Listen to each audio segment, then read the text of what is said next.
وقت انسانیت اور کائنات کے محسن محمد صلی اللہ علیہ وآلہ وبارک وسلم نے مواخات یا بھائی چارے کا عملی نمونہ پیش کیا۔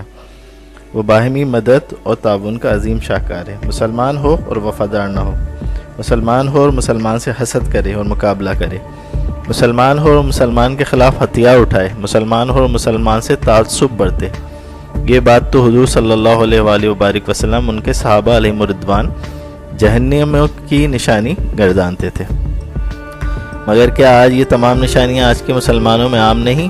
کیوں؟ اس لیے کہ ایک ملحد ڈارون کے نظریے پہ ایمان رکھ کے جی رہے ہیں کہ زندگی ایک مقابلہ ہے۔